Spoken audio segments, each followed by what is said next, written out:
Hmm. Hello students, good morning to everybody. Today I am going to teach you history class 8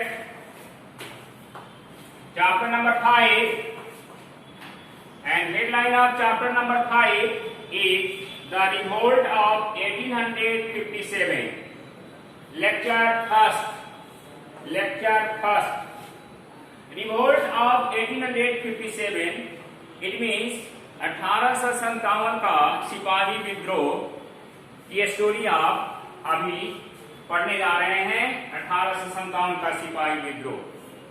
and you know the revolt of 1857, it is done after the 100 years of Battle of Plassey. Battle of Plassey 1700 में battle of Plassey as you know starting in 1757. After 100 years the Indian people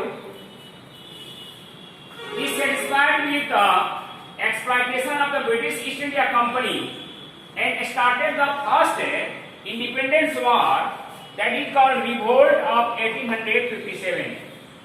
1857 का revolt को हम first independence war of India भी कहते हैं। भारत का प्रथम स्वतंत्रता आंदोलन 1857 सिपाही विद्रोह को ही कहा जाता है, जो प्लासी के युद्ध के 100 वर्षों बाद यानी 1757 में बैटल ऑफ प्लासी हुआ था, और उसके 100 वर्षों के बाद इंडियन सिपाही ने under the leadership of Mangal Pandey started the revolt in the barrack of Meerut. Meerut के बैरक से स्टार्ट हुआ। एक मंगल पांडे पहला व्यक्ति थे जो आगे आए और रिवोल्ट को उन्होंने disobey the order of the British officers to shoot the any persons with the new rifle. Understand it? Now come, I am going to start the story of the revolt. तो सबसे पहले हम story of revolt के पहले बताएंगे कि 1857 का जो रिवोल्ट हुआ था उसके क्या कारण थे। What are causes? What were causes of revolt of 1857? 1857 के रिवोल्ट का कारण क्या था, कॉज क्या था, कॉजेज ऑफ रिवोल्ट, रिवोल्ट का कारण क्या था, रिवोल्ट का कारण क्या था। तो फर्स्ट कॉज बताएंगे कि फर्स्ट कॉज था discontent of the formal ruling family due था। यहाँ इंडियन जो प्रिंसली स्टेट थे, इंडिया में ईस्ट इंडिया कंपनी के शासक काल में 2 तरह के स्टेट हुआ करते थे, एक ब्रिटिश स्टेट और दूसरा प्रिंसली स्टेट। तो ब्रिटिश स्टेट पर अंग्रेजों का कब्जा था और वे उसके अधिकार क्षेत्र के अंग्रेजों के अधिकार के क्षेत्र के अंदर आते थे। और princely state Indian native princely state था, जो इंडियन रूलर लोग वहां शासन करते थे। राजा लोग छोटे छोटे राजा हुआ करते थे और वही शासन करते थे। That is called princely state. तो ये प्रिंसली स्टेट लोग all princely state of India are discontented. ये लोग बहुत असंतुष्ट थे ये ईस्ट इंडिया कंपनी की शासन व्यवस्था थी। क्यों? क्योंकि due to dropping of land and due to dropping of subsidiary alliance. Subsidy alliance यानी सहायक संधि। अंग्रेजों ने भारत में अपनी पांव को परमानेंट जमाने के लिए सो मैनी पॉलिसी को डिटरमाइन किया, जिसमें डॉक्ट्रिन ऑफ लैंड, गोद लेने की प्रथा को एबॉलिश कर दिया और सहायक संधि स्टार्ट किया और डिवाइड एंड रूल पॉलिसी को एडॉप्ट किया, जिससे हमारे इंडियन नेटिव स्टेट के प्रिंसली स्टेट के जितने भी किंग लोग थे डिसकंटेंट थे, असंतुष्ट थे, और वे लोग अंग्रेजों के अगेंस्ट में लड़ने के लिए तैयारी कर रहे थे।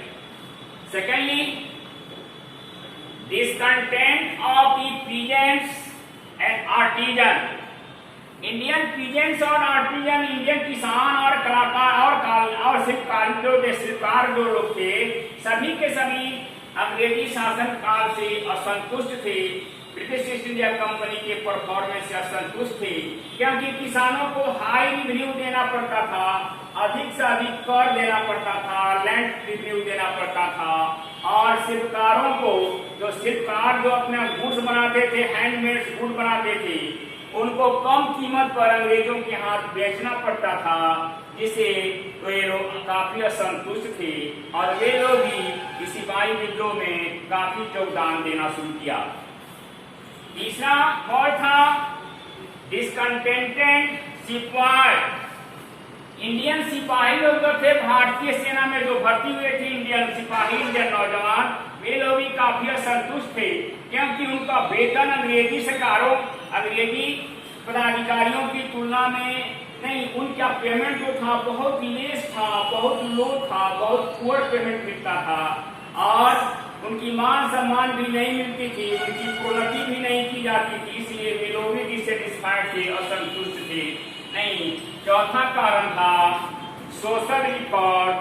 नहीं, जैसा आप जानते हैं कि भारत के अंदर बहुत सारे अंधविश्वास सदियों से चले आ रहे थे, जैसे सती सिस्टम। नहीं, सती सिस्टम बहुत पहले से चला रहा था।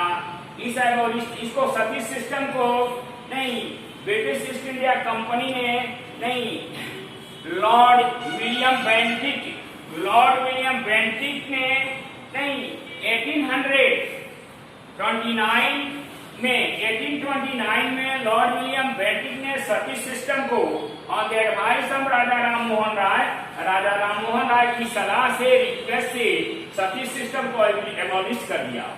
जो यहाँ के इंडियन जो नहीं ट्रेडिशनल ढंग के पुराने विचारों को मानने वाले थे, कंजर्वेटिव लोग थे, उसका बाइकआउट करना शुरू किया, और सती सिस्टम को समाप्त करने के बाद विडो रीमैरिज स्टार्ट किया गया, इसको भी कंजर्वेटिव लोग बाइकआउट करना शुरू किया। ठीक है ना। इसके बाद extension of the western education. India के अंदर पश्चिमी शिक्षा व्यवस्था, अंग्रेजी शिक्षा व्यवस्था लागू की गई, खास करके महिलाओं को भी पढ़ाना शुरू किया गया, जो इंडियन कंजर्वेटिव लोगों के विरुद्ध था, उनके विचारों के अगेंस्ट था, क्योंकि यहाँ के लोग महिलाओं को पढ़ाना नहीं चाहते थे और वे लोग प्रथा सिस्टम की मानना चाहते थे। इसलिए जब वह महिलाएं, बहुत सारे वोमेन्स कॉलेज, वुमेन्स स्कूल खोले गए, जिसमें वेस्टर्न एजुकेशन स्टार्ट किया गया, जिससे यहाँ कंजर्वेटिव लोग, इंडियन लोग काफी बाइकआउट करना शुरू किया। Understand it. इसके बाद पांचवा कारण है policy of the racial cultural discrimination.